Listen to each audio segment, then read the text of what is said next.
Good morning, everyone. Thank you for joining the NYU Rudin Center for the Flooding and Public Transportation panel. My name is Sarah Kaufman. I'm the Associate Director here, and I'm so excited to welcome these amazing panelists to today's event.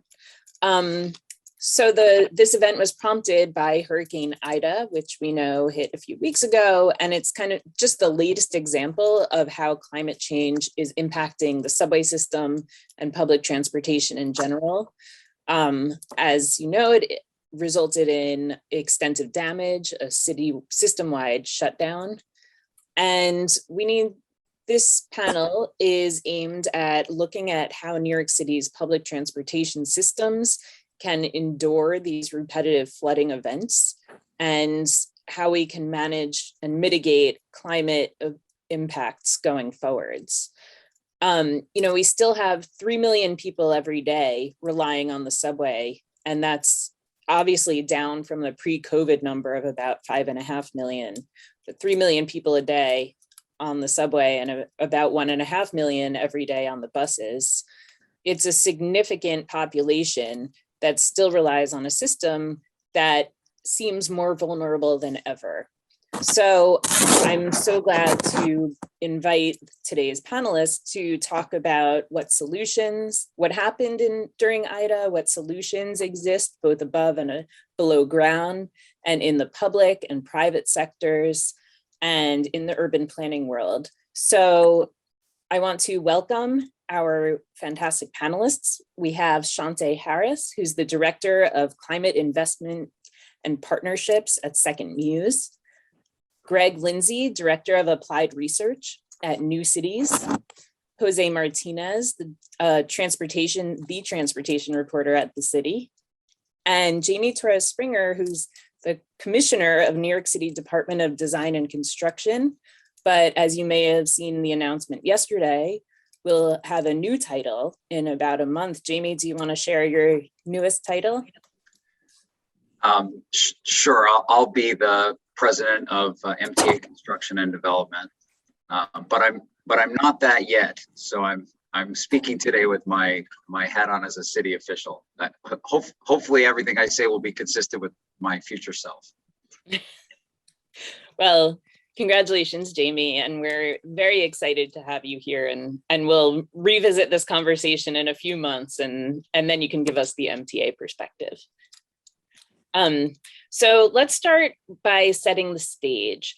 Jose, can you give us an overview of what happened to New York City's subway system during Hurricane Ida, and how was Ida different from previous storms, both this summer or a long time ago in the case of Hurricane Sandy? And obviously you wrote a fantastic piece on it in the city. So if anyone watching has not read Jose's article about what happened during Ida, I highly recommend it. But please give a summary.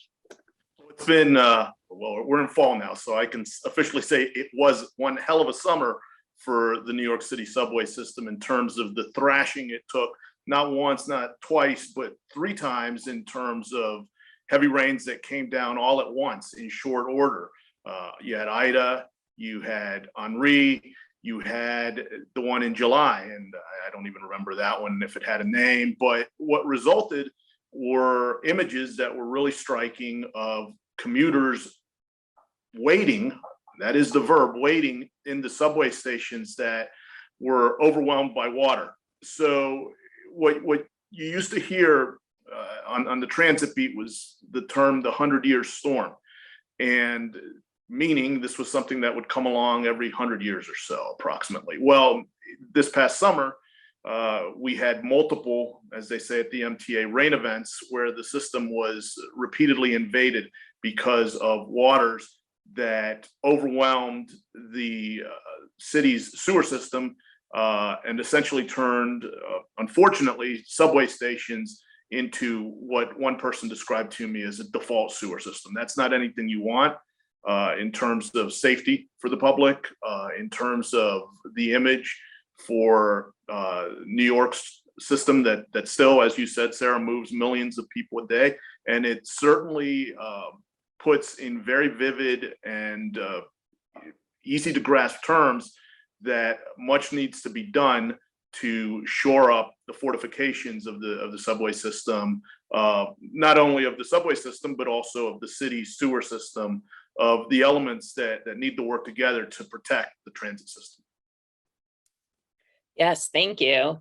And much of that flooding, as you point out, is the result of the sewer system above ground becoming overwhelmed, or the sewer system at ground level becoming overwhelmed, and then basically deluging the subways. So much of what we can do to mitigate future scenarios like this is to adjust our built environment above ground. So Jamie, I'd like to turn to you and ask what you've been doing at the Department of Design and Construction to work on climate preparedness and how the built environment might mitigate future flooding events. Sure, I appreciate the opportunity to do that. I'm going to step back just a little bit just to say that when we start looking at solutions, I hope we all agree, addressing flooding within the transit system and within the city more broadly requires a multifaceted, sort of multi-layered and incremental approach, right? There's different ways of looking at that, but one way of thinking of it is, we have pipe, we drain, the pipe can only be sized so big. And then we look for other ways to retain, to detain, and then operationally to manage things, of course. And then also, as has been said, there's the notion of, technically dry proofing and wet proofing, right? Sometimes we recognize that these very intense events are going to result in some flash flooding, and we have to make sure that people are safe, first and foremost, and that equipment is protected. So from the city point of view, we're responsible overall for the drainage and stormwater management system. And we know that impacts the subway as well as lives and livelihoods and lots of other infrastructure. We're continuing to build the system, the drainage system. DDC builds about $1 to $2 billion a year worth of drainage infrastructure, including critical priorities like a $2.2 billion investment that we've been making in the neighborhoods in Southeast Queens, which are low lying and were heavily hit by that heavy rainfall. And then we rolled out a plan shortly after Ida. An extreme weather task force met within the city, pulled together a plan to accelerate a range of retention and detention options that will divert the flow of water from the system when the sewer system becomes overwhelmed. Green infrastructure, storage tanks, high-level storm sewers, porous pavement, all of which is aimed at slowing that peak flow into the sewer system. And when the sewer system gets overwhelmed into other places like the subway.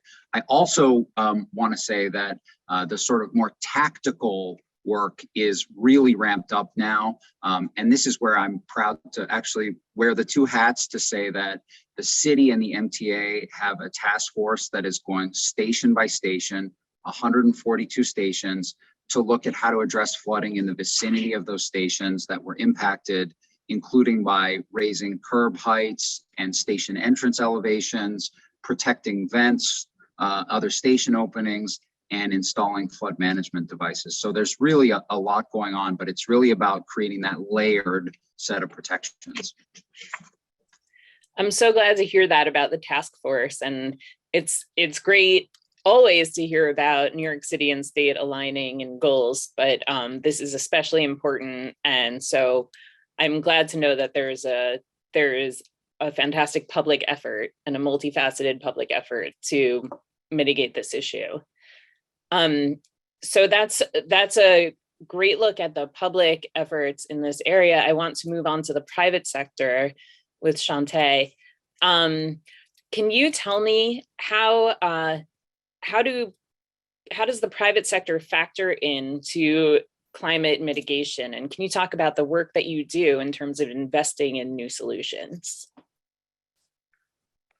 Sure. Yeah, I think a lot of times people hear climate investment and they immediately think of climate VC. And a lot of what we do is help expand the definition of how folks are really coming to the conversation. So for those who aren't familiar, climate tech is this newer phrase being used really to define clean tech for those who have been a part of what was Clean Tech 1.0 and saw a lot of the push for transition to energy efficient technologies and solutions that could really help both mitigate and solve for the climate crisis. I think what we saw was not quite the synergy needed across sectors to really push many of those solutions. And so it actually caused many in the investment community to pull back, and clean tech became this word that you didn't want to use, right, around investors or even in the private sector because of the lack of, I think, really success when it came to implementing these technologies. Fast forward to 2020, I think between the impacts of the pandemic and how it's really changed the way folks move around, but also correlating that with public health crisis that, you know, most folks would argue is very much tied to the changes we see across the climate. There's been this resurgence of conversation around really energy efficient technologies, now known as climate tech. And I think what's different about climate tech is it's a lot more expansive. I think there's also a rising discussion around the role of private sector and working with public sector to see these technologies be implemented in a successful way. And so a lot of what I do, you know, running our climate tech venture studio and investing in very early stage climate technologies is really supporting those founders, but I think also the ecosystem and really looking at how they're one part of that solution, right? One part of that role, and really getting us to a place where we can implement these technologies that really are solving major, challenges as it relates to climate, but also as it relates to infrastructure, as it relates to how people get around urban environments. And that means, you know, climate VC is one part of that conversation, but historically, government has actually been the biggest investor in early stage R&D for technologies that we know today, like Tesla, right? And so I think that gets lost oftentimes in not only the private sector community, but also historically government hasn't been the biggest marketer, right, of its work, and where it's really played a role in getting technologies from not just idea to R&D, but then R&D to commercialization and deployment. And so what I think about is what can we do not only in engaging VCs, but also thinking about project finance, thinking about the role of government grants that really do serve or fill a very big gap in terms of supporting these companies, as well as things like impact investment, green banks, debt financing. And so if you look at a lot of really amazing solutions that are solving big problems, I'm sure a lot of people are familiar with Donnell Bard. He's everywhere these days, right? Building block power. I think he's a really great example of the role that government and the private sector really need to play as it relates to very large infrastructure challenges. And I think in terms of how this really relates to public transportation, there are a lot of amazing solutions that can, I think, really help governments in their decision-making, but also their analysis, right, of what's really happening. I think a really great company that folks may be familiar with is Numina. It's a female-run company, and she cares deeply about not only the collection of data, right, to understand how people move through cities to inform the decisions of urban planners, governments, decision makers, but also I think has an incredible take on the ethics behind that and how do you build a solution that both secures people's right to privacy while also allowing the role of data to really play a part in the decision-making process. And so I think there's a lot of opportunity as we're seeing in Q2 alone of 2021, over $17 million be deployed into funds and various vehicles that can actually invest in climate technologies to not just talk about it from, I think a typical Silicon Valley perspective. I'm based in New York, my background's in New York, my background's scaling companies here. And so, a lot of the conversations I have is how can we bring together the right stakeholders to deploy these technologies, iterate on them because they may not work as intended the first time, right? They're testing, but give them the space to do that. And that requires, I think, a lot of, whether it be developers, urban planners, access to folks at the MTA and other agencies to really say, hey, we think we have something that, yes, can potentially create jobs and also create a large ROI, but also can be used as a tool to better understand the unique challenges of infrastructure problems throughout the city and build solutions for them. Thank you. That's a fantastic look at what's happening in the private sector, as well as a call for increased public-private partnerships to really move the needle forward in a productive and broad-based manner. I want to move to Greg, who's our futurist in the room. And Greg, I'm going to take a negative turn, which is if all of these solutions that Jamie and Chante just talked about don't pan out, what do you see as the future, especially of the New York region? I know you're not based here, but but what do you see as potentially trans-Hudson travel, and how New York City might cope with permanent climate-related changes? Thanks, Sarah. I was in New York for 20 years, and this is what I get. I'm no longer based here. This just really underscores the moment you leave town, Canada. Dead to New York. No, I had the fortune once of being a consultant to the Port Authority. Of course, they, part of their sub-consultants, they have a number of engineering firms. I forget if I'm under NDA, so I won't name them.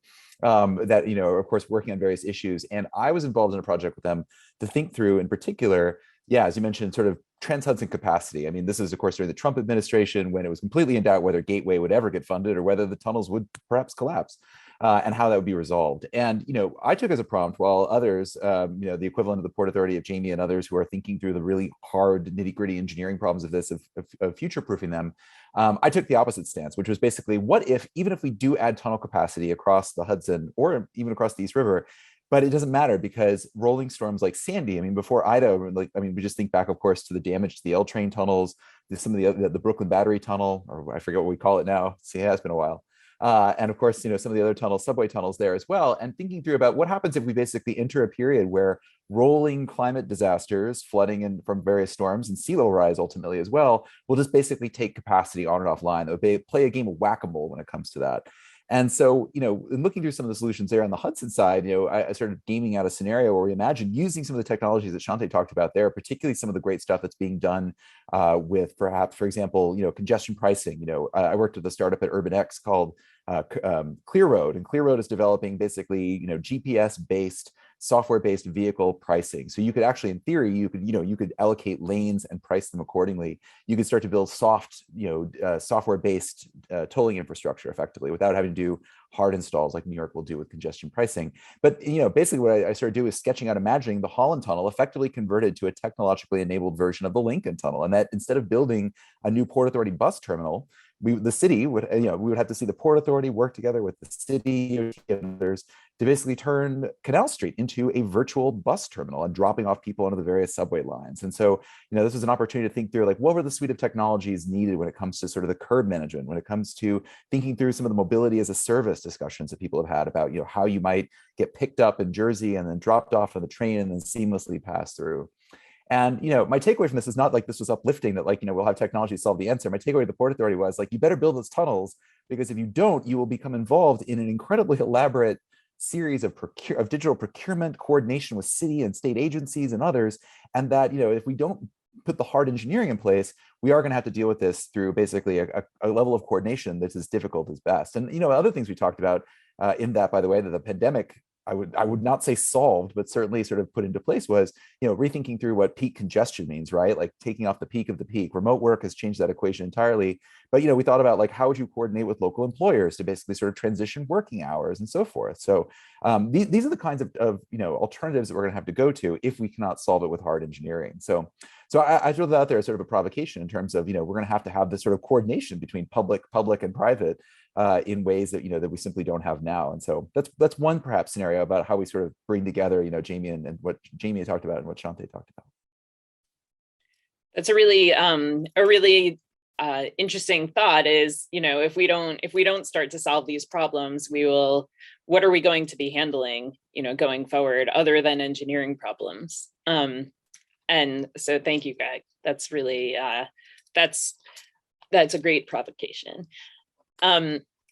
So Jamie, when you hear about these kind of future scenarios, how far out do you think that the public sector can plan for, especially when each kind of climate event has a slightly different angle, right? It's either sea level rise or flash storms that affect the city in different ways, and it can be almost impossible to know what's coming with much notice. And it can be really difficult on the infrastructure in place. So how do you manage planning for every kind of scenario, and how far out can you build for?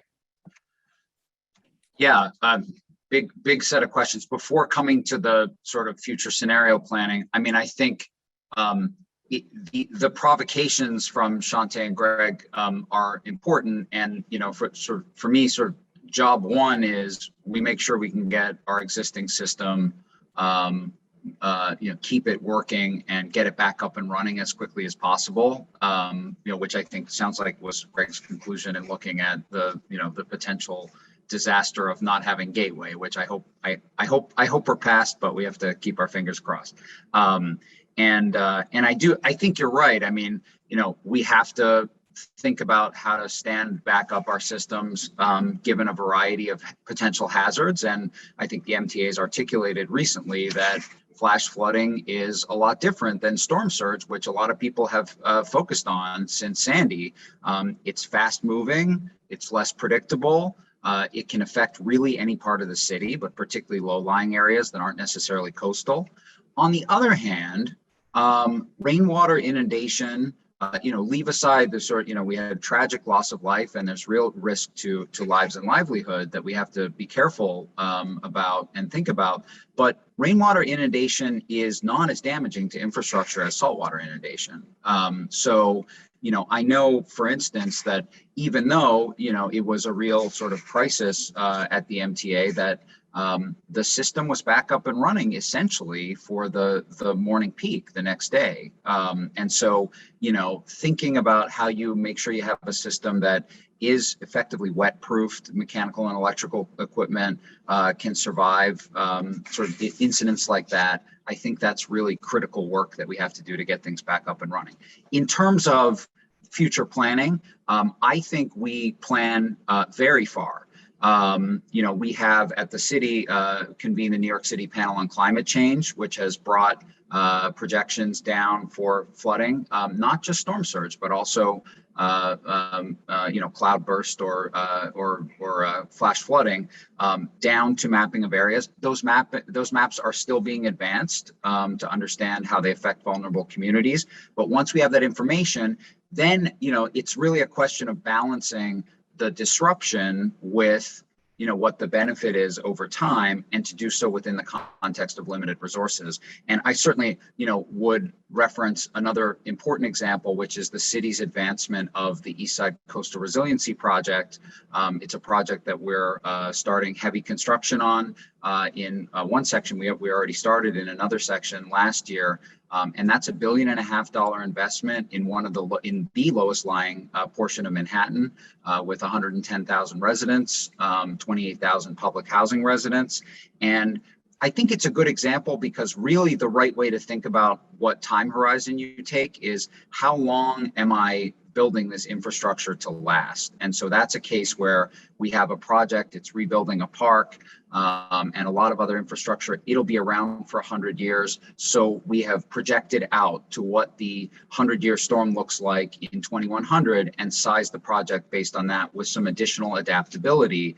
And I think that's what you do with all of our infrastructure. You have to think about how long am I building this for? And given how long I'm building it for, that gives me a parameter to decide what to size it to. And where is that location? The lowest lying area? The East Side Coastal Resiliency is the sort of first part of a broad protection, really, all the way around the lower part of Manhattan. It's in the Lower East Side. Great, thank you. And that's an excellent project, and it I am very excited to see it put into place. And Jose, I want to bring it back to your assessment of where we are in public transit. And we're at a really interesting juncture in public transportation. The impacts of COVID have obviously reduced transit usage. Then we have climate events, as well as forthcoming congestion pricing, whether New Yorkers want it or not, it's coming. And a boom in micromobility, bikes, scooters, et cetera. So I'm wondering, what would you predict as where we'll be in the near term and then a few years out in terms of public transit usage? Do you think it'll continue to grow, or people will fan out to other modes? And do you think that it will continue to operate in this kind of crisis, the dual crises of COVID and climate events? You know, I think about this every single morning, Sarah, when I go for a walk in Central Park. And a lot of times I will see men and women, obviously in dress clothes, in their suits, going to work, walking through the park. And it occurs to me, well, this is someone that used to take the B train. This is someone that used to take the number 1 train, the number 2 train, wherever they're going. And for X reason, they haven't gone back to the transit system. And I think about it also when I see the people on Revel scooters or on city bikes or in the different modes of transportation, and you look at the numbers of the subway system and you realize what the MTA and in another sense, the Port Authority is facing in terms of lost revenue and the challenge to ridership from whatever it is that's keeping people from going back to mass transit, whether it is that they're just working from home and will be for the longer term, or they've discovered new modes and particularly like them. I will say that even before the pandemic, I still use my monthly Metro card every single day, but I had started walking to work down on 31st Street just as to get in some exercise, some fresh air. And then I would jump on at some point and go 1 or 2 stops on the subway because I needed to get my money's worth, and I also needed to see what it is that I'm covering, which is the New York City subway. So there are different opportunities, and that's a real challenge for our transit systems in terms of bringing people back, and you know, whether people latch onto and then stick with other modes of transportation. It'll be really interesting to see whether the ridership continues to climb at a slow and steady level, but it's got to hit a spike because the federal money only goes so far. The MTA is going to need some help. I don't think the MTA wants to do wholesale changes to its fare structure or to its fare pricing, because that's really a burden on the public. And I also want to reference 2 words that Jamie used, which were limited resources. If I could go back just a little bit, the public authorities, the city, the state authorities have limited resources when it comes to meeting these challenges. And as Jamie will discover when he gets to the MTA's Capital Construction Agency, that's really learning how to use those limited resources wisely in terms of where to put the money. So we've seen a ton of investment with federal money to patch up the work from Hurricane Sandy on tunnels out in the Rockaways and the vehicle tunnels that were flooded. But now, and with the changes because of climate change, the MTA has to really be focused, as we addressed earlier, on future planning and making resiliency to protect from flash flooding part of its future capital work. Thank you. That's a really good point. And as you mentioned, the slow and steady rise of subway ridership, I think it's also worthwhile to note the slow and steady rise of city bike ridership, which keeps setting new records. And the day after Ida set a new record as well, because people were turning to city bike as an alternative to the subway system. Either their lines weren't running or they had seen some videos online and were hesitant to enter the system. So those are great points, Jose. Thank you. Yeah, and there's been a real boom. Just look at the number of crossings on the East River for cyclists. Look at the city bike numbers, and it really tells you all you need to know about people taking a shot on other forms of transportation. And then you have people like me who are just walking everywhere. Right. But it'll be interesting when winter comes, and if we have extreme snowfall, the subway is a great refuge for that, at least in the underground portions. So I think we should reevaluate in a few months where we are in say February. Chante, I want to turn it to you because a lot of what we've been talking about in terms of alternative modes, a lot of people see a great climate mitigation tool as electric vehicles. I'm wondering if you can talk about how the electric vehicle landscape might look in New York City, especially in terms of charging infrastructure. I can't imagine a car charging at a parking spot for 6 hours, for example, while someone is just running errands. It seems unusual that we would be able to deploy chargers to that extent. But I'd love to hear your take on it and how you think electric vehicles might work here. Yeah, and I'd love to take a step back. I think Jose touched on something that I wanted to discuss, which is the reality of the fact that there are a lot more mobility options, right, for people to get around in cities like New York. I don't think that that is a trend that is going to go away. I think we see a lot of momentum from people, particularly in light of COVID, who are opting for, the e-bike or the e-scooter or the Revel moped, right? Because in part, maybe it's just a different type of transportation that they're energized around. It's easier to access, but then also I think there are still concerns, right, around the distancing conversation, right, that we've had in light of COVID, and how can we enjoy outside but still feel like we are in parameters that acknowledge the public health crisis that still exists in light of the pandemic. And I do think, pulling it back full circle, right, there's this discussion around the climate crisis and the fact that this may be our new norm, right, and this may be something that we are going to see consistently changing the way that we not only interact with others, right, in urban environments, but then also open spaces in urban environments. And I think we'd be remiss if we weren't talking about the reality of people thus not opting for, the typical public transportation option in the same way that they have over the past few decades.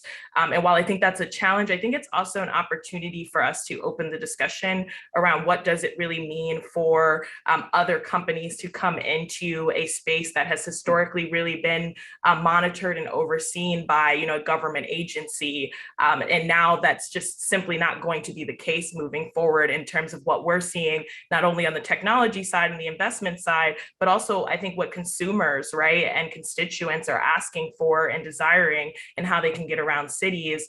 I'd also add, having worked with the e-scooter company in the past, there's a whole conversation around even access to public transportation, right? And who has reliable public transportation, who's historically been able to really rely on, whether it be the MTA or, the subway and bus routes, right? Or who knew, hey, I have to get a vehicle because I can't necessarily rely on public transit routes in the same way that other communities can throughout the city. And so I do think there's a conversation around equity in all of this. I think there's also an opportunity to be creative in how we're approaching the discussion and thinking about the role of mobility as a service.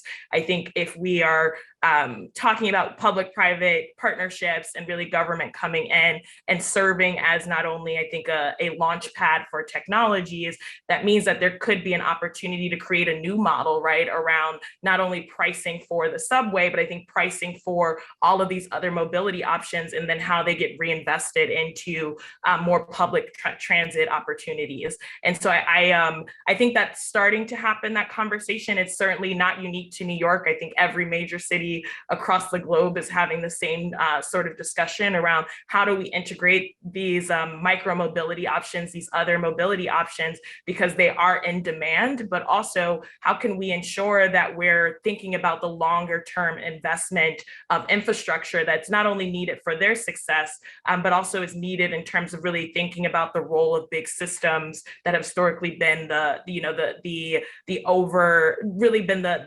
the center, right, of public transportation and the way that we define it.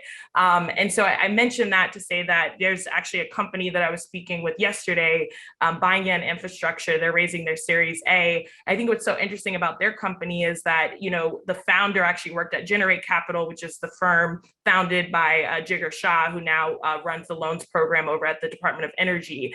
And she, was at Generate, told me she was the first employee over there, and just realized, hey, project finance is great. And it's one part of the conversation in terms of how do we not only finance these technologies, because again, I think sometimes we think it's just the technology, and that's not actually what's happening. A lot of these technologies need to be deployed and implemented into larger infrastructure projects to have the type of impact, not only in terms of scale, but I think also in terms of climate mitigation, which is where we focus, right? We're not just saying, hey, let's support support a mobility solution. We're saying, let's support a mobility solution that we know is actually going to mitigate the climate crisis and have the type of impact that we can't even really debate about these days, right? In terms of how it's really impacting our day-to-day lives. So what she's doing is using a software that makes it easier for folks in construction, for government entities, for real estate developers, for the technologies that they want to implement to actually be financed or actually integrated, I should say, into the financial modeling up front, right? So that it's less of a surprise when maybe a technology comes forward and says, hey, I can be implemented in this new public infrastructure project around mobility and transportation. You've already allocated not only the financing, but then the projections for what's happening. So I think that's a really great example of a technology and a solution that's bringing together the right stakeholders to have these discussions. And so I think, to go back to your original question around electric vehicle charging, I think it's important to put that into a larger picture and framework, right, of what mobility looks like in cities. I think another really great example is Charger Help. They're actually based out of California. For those who don't know Elemental Accelerator, they're another amazing investor in this space, and also help accelerate companies towards commercialization and deployment. And Camille, the founder there, saw that there was a gap in the market as it related to actually the infrastructure of charging stations, that many weren't working, right? And there was no way to actually identify which ones were working, which ones weren't. And I think these are the types of solutions that, sometimes they get lost in sort of the conversations around the moonshots, but are real solutions that have an actual application today and can help support all of the folks, I think, on this panel, but I think more broadly, who are trying to find solutions around how can we enable people to make the decisions that work best for themselves in terms of getting around the city, and do that in a way that acknowledges the climate crisis and also acknowledges that we want to continue to invest in larger infrastructure to give people the options, right? I think it's really about optionality. And so that's one example. I think another example is a company in our actual portfolio and cohort, Voltpost, made in New York. They're building an incredible solution that is thinking about how do we use existing infrastructure like lampposts to actually charge electric vehicles. And I think, again, going back to the conversation of equity and the fact that, some people will continue to use cars, right? And so how can we talk about that as part of the conversation and as part of the transition to more energy efficient solutions, and making sure that people have what they need, not only in terms of, being able to purchase those vehicles, but then ultimately the infrastructure to be able to maintain them and use them every day. So I think those are a couple examples that really excite me. I think they allow us to think about all of the layers in this discussion, and the fact that, when I think about mobility in cities in the future, that we want to see all of it, right? We want to see the investment in the MTA and the subway and the bus lanes, or the bus options, but we also want to see all of these other amazing technologies that are helping catapult an energy efficient transition, helping to finance these solutions, helping urban planners and government agencies make better decisions. And so I don't think it has to be an either or. I think it has to be an and, right? And we have to be doing all of it simultaneously. Those are great points, Chante. Thank you. And I think that along with Voltpost, another leader in charging here in New York is Revel, which has shown us that you can deploy a fleet of vehicles with a complex charging system, but launch it through the private sector, but have a real public benefit. So, and I like what you said about having the different modes available. A few years ago, San Francisco did a study on what kind of modes people were using for what length of trips. And so they found that people tended to walk when it was about half a mile. They would use e-scooters for about 1.5 miles or less. And then beyond about 3 miles or more, they would take a bicycle or an e-bike. And I think that it's probably a similar multimodal environment or willingness to use these modes here in terms of micromobility. And so you raise a good point about having good different options available to everyone. And some of these very well, as you and Jose were both saying, they might stick going forward. So yeah, that's a good point, that we need to think about the big picture and not just about public transportation, which may not be the 90% travel mode as it has been in the past. I do want to turn to Greg and ask, I want to point to work that you did that looked at the New York and New Jersey coastlines in 2067. And first of all, why that year? And second of all, as we talk about these modes like bikes and scooters, sorry, my light just went out. When we talk about modes like bikes and scooters, will we be biking through water, or what did you see, and what and how do you look that far out? Yeah, again, my role, of asking all the unfun questions here, I'm thinking through like what are the long-term implications and some of the sort of long-range thinking that Jose was mentioning earlier.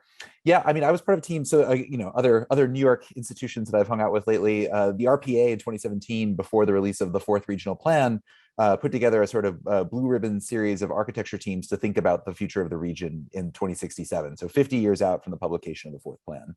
So that's sort of the time frame there. And I was part of a team that was led by Susanna Drake, who won a National Design Award in part for her sponge park in Gowanus. So designing resilient infrastructure to absorb what would be sewage overflow in the Gowanus area. So Susanna's done a ton of work in this, and we had a whole great team of experts thinking about the long-term challenges facing the bite, which is a phrase I'd never heard. That is the direction, that's the currents that channel all the sand at the mouth of New York City Harbor and create, basically the Rockaways, and create, the sort of New Jersey barrier islands as well. But in any case, it raised some really interesting questions. One of our sites was on the Jersey side, where we effectively imagined a community there that would simply, when the rising floodwaters approached in 2067, would not leave. And we imagined that they would return to resilient forms of infrastructure once they basically cut off power to the island. So some of the stuff we're seeing on microgrids and some of the stuff we're seeing on personal waterborne transportation, things like that, fun stuff. But the tougher questions were asked, particularly about the Rockaways. There we were thinking through about what happens at Jamaica Bay, what happens to JFK, and what happens, of course, to the subways there. And we imagined, I could show you all sorts of beautiful renderings here about Jamaica Bay becomes the next great green park of New York City, and JFK does get seawalls and is hardened to protect it. But we imagine there that that perhaps the subways, the elevated subways of the Rockaways would be somewhat inundated there, and and imagining a sort of new extended ferry network. There are of course electric ferries now, and thinking through like what is the future of New York as a more waterborne city. That was beautiful, but there was another set of provocations that come out of this too, which is something I think we need to think about, or is the tough conversation that is almost impossible to have, which is about longer term climate migration out of vulnerable areas, and thinking through what is defensible in the New York City subway system, and also just the region at large. And so, and this is a particularly tough question to have in the Rockaways, because of course that's where Robert Moses built public housing, banished some of the poorest, most marginalized residents of New York to the edges of the city with minimal infrastructure. And so, we can imagine an austerity scenario where, Jamie, you're still wearing a city hat, so I can talk about the MTA this way. But what if the MTA makes some sort of austerity decisions in the future where they just cut that service and that community is cut off there, and they can afford the political hit to it because those are marginalized residents. Thinking through like how that map plays out, about where funds are directed, what services are achieved. So we need to start thinking about, and having those conversations and thinking about plans about, what are areas where we have the best ROI of protecting the system? Where should we start to think about relocation programs, or start to think about sort of those fallbacks? There's a lot of work being done across the United States about, relocation of various communities and how to do that equitably in various ways.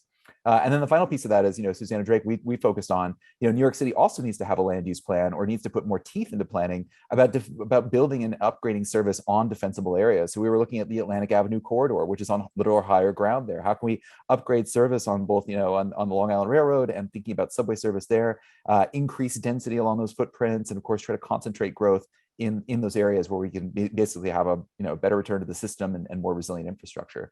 Again, these are tough things to have. Multiple interlocking agencies and zoning, all sorts of other things get involved. But that's the kind of, I think, sort of integrated approach that we need to have, versus just simply, we need to protect the system as it is, but we do need to think about like what is the future growth trajectory versus maintaining a status quo into the future indefinitely. I love your work on climate migration, Greg, and especially thinking about it in terms of the flooding and what would happen if the L train tunnel, the Canarsie tunnel, were once again inundated by city seawater. Where would we be? And I guess according to your projections, we're all going to be kayaking to work in the future anyway. Well, No, I mean, that joking. just, well, no, just also to build on another point is, this came back to a conversation we're having about who is a climate migrant. And, in the case of New York, a climate migrant is going to be someone who says, I cannot get to work on the train. I'm going to go buy a larger home in the Sun Belt or Montana or Vermont. It's these remote work conversations we've had. And those are, of course, the privileged ones. This is the problem with the entire setup. Choice riders now become choice residents of New York City in a remote work world. And then the system, of course, is left to those who need it the most, but you run the risk, of course, of rump system. So yeah, that's what I think about too. And to Jose's point about, those people walking across Central Park, like those were choice riders. And, they may now work from home. They may work from Palm Beach. They may work from Vermont. This is, I think, the risk we run if we don't protect that infrastructure, is that people will just leave New York City, because the penalty of leaving New York is less than ever, as I can tell you as a Montreal resident. Yes, that's a fantastic point. And of course, there's climate migration happening on the West Coast as well, related to the fires there and the droughts. So I guess we'll all be moving inwards in a way. But thank you. That's a really good call to action, that we need to get moving, or else we're going to really see some suffering in the New York area.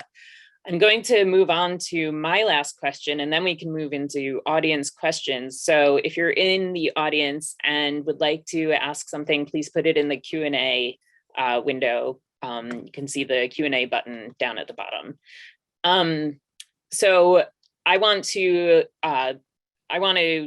expand on Greg's point that if we don't do something, we're in real trouble here, which I think we all know inherently. But I want to ask each of you what you think the most important thing that the audience members here today can be doing, whether they are in government or private sector, whether they're advocates or students. What should they be doing in order to help move New York forward in terms of making sure that we have public transportation that is safe and effective and resilient to climate change?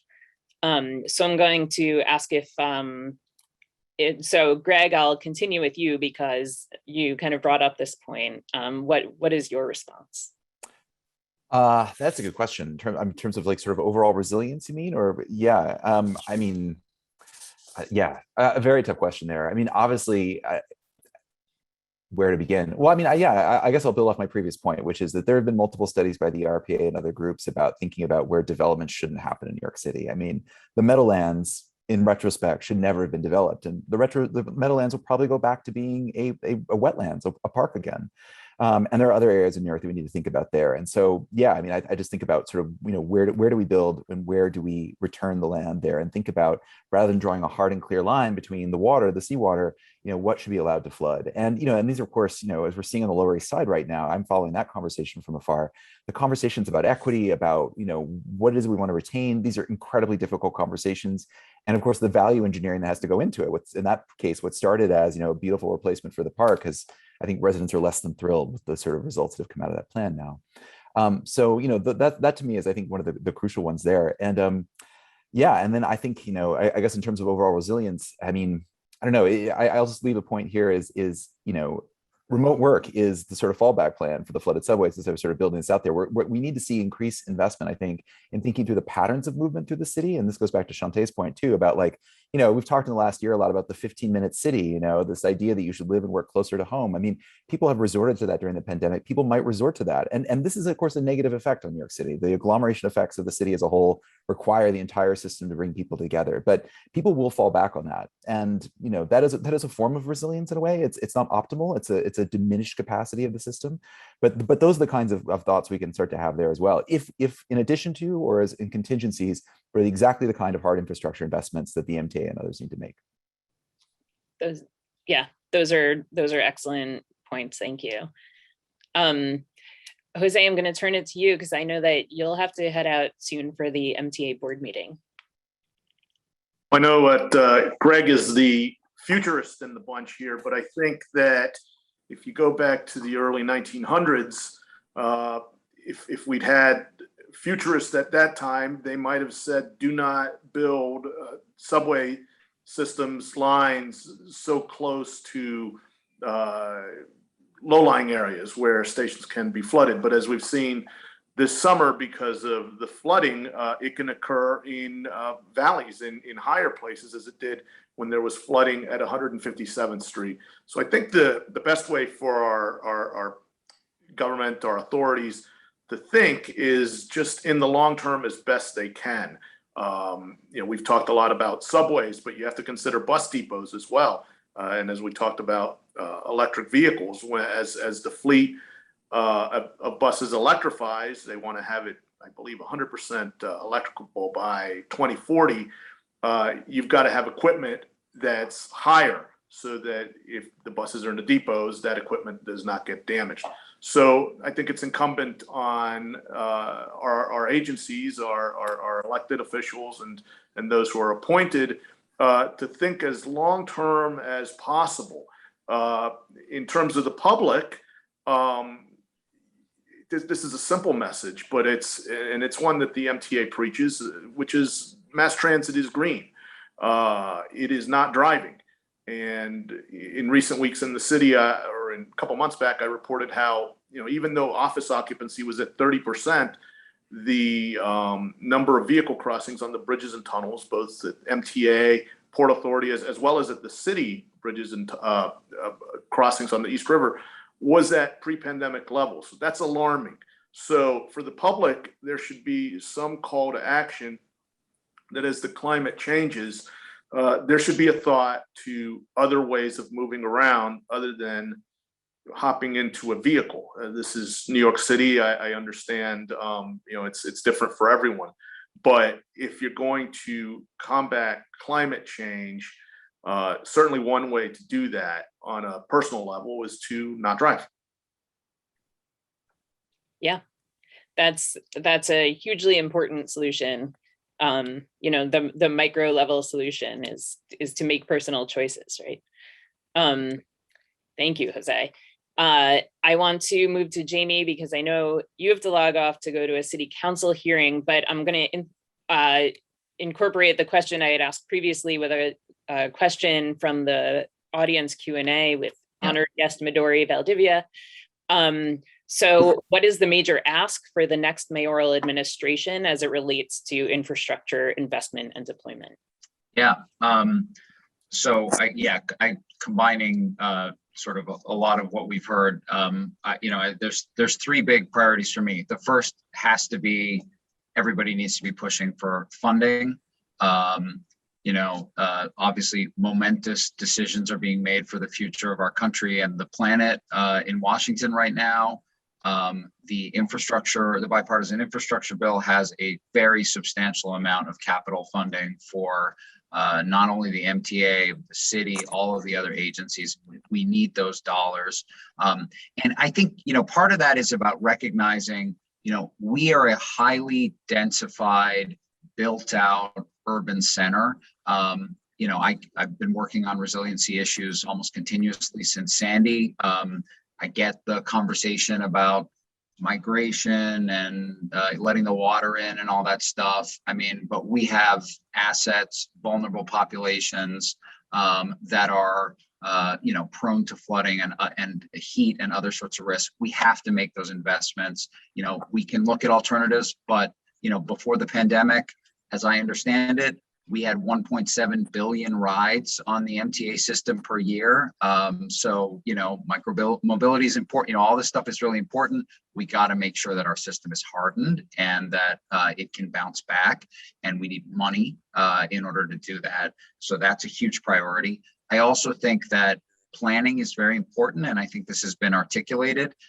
There's been a lot of great work going back to the $20 billion plan that the city put forward after Sandy and has been implementing. This extreme weather task force report. Another example at DDC, we're implementing the Mayor's Office of Climate Resiliency's program for climate resiliency design guidelines. So, when we know what parameters we're working towards, we're able to plan far into the future so that we inform communities about where they can build in the future and how they can adapt. And I think that's how the adaptation is going to occur, by having clear plans and clear data out there that people can use. And then lastly, I do have to say, We need alternative tools in order to deliver capital projects faster and on budget. That's been the sort of my personal priority at DDC. We need to be able to use design build, construction manager-led delivery, various different forms to get us out of the low bid environment that's really a century old and slows us down from getting this work done. And we really need advocacy with the state legislature and elsewhere policymakers to help us get those tools that we need to be able to deliver. That's an excellent point, and you know, it'll help the city work with companies like the ones that Chante is talking about, you know, that have really innovative programs that can make a huge difference in addition to what's already being done in the public sector. I know that you have to go, so enjoy the city council hearing, and Jose, enjoy the MTA board meeting. And thank you. Thanks for having me. Sure. Chante. Thank you as well. Real pleasure. We'll see you around. So long. Thank you, Jose. Chante, I still want to hear your answer. What do you see as an important solution moving forward? And